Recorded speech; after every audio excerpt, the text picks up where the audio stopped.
of kids from Western New York to Ivy League schools, and let's face it, via the sports program. And Crew, just as you've said today, Coach, 2 of your kids are off to the Ivy League schools. If a football team sent 2 kids to an Ivy League school, that would be a tremendous accomplishment. Given your relative numbers, which are half of the football numbers, it's a remarkable accomplishment. And my hat's off to you guys. Very humbled by all that you've done. And Coach, I know from sitting here today, and Kevin knows it too, Crew coaches are very humble. They work harder than football coaches. They work harder than basketball coaches. It's kind of, unfortunately, the stepchild of many different sports programs. No one really understands how hard you guys work unless you're in the sport.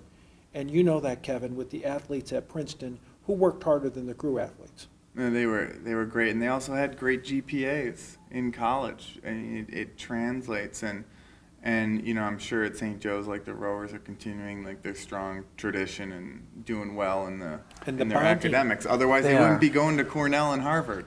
That's right. And the bonding aspect of working hard together, in a way I put a similar, it's like the soldiers who go to war together and they have their brothers on the left and right. Everyone knows the price that's been paid in the boat to get where they got. And, you don't want to let down the other guy, the guy in front and in back of you. A lot of sports are individualistic. You got a lot of glory that goes on with football, catching the ball, scoring points. The team aspect of Crew is very special and unique, especially given how hard the work is that goes into the boat. Exactly, and that's one point I was going to bring us back around to is it's awful easy to talk about, Kevin, you being you could probably give us some numbers in terms of the hours and hours at the elite level that you put in. It still comes down to the commitment of the student and the parents to do the work that's necessary, to do the work physically and at the same time maintain that great point average. And that just doesn't happen. Nothing just happens. Nothing just happens in business. Nothing just happens in sports. It's earned. And as a coach, I can't do that. I can guide them, I can set the table, but the student athlete has to make it all happen. How about the hours that you put in, Kevin? You want to talk about that a little bit? Let's talk about when you zeroed in on this as a freshman, Kevin, because it sounds to me like you almost had to coach yourself to figure this out. I calculated this one time for another interview, and it ends up being 2,800 minutes you train for every 1 second you race.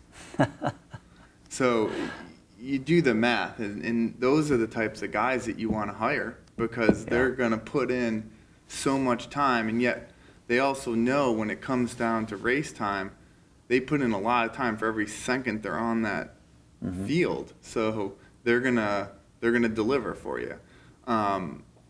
So yeah, the number of hours is a lot, and I think that just like you, when you retire, it's it's good you move on to the next thing and apply that energy and spirit of life and passion to the next project, whatever that may be.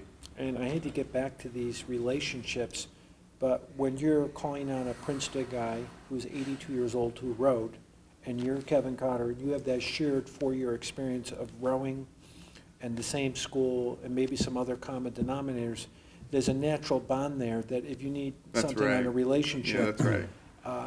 It's already set in place. Nothing has to be explained. He already knows what you've done. He understands the price that you've paid.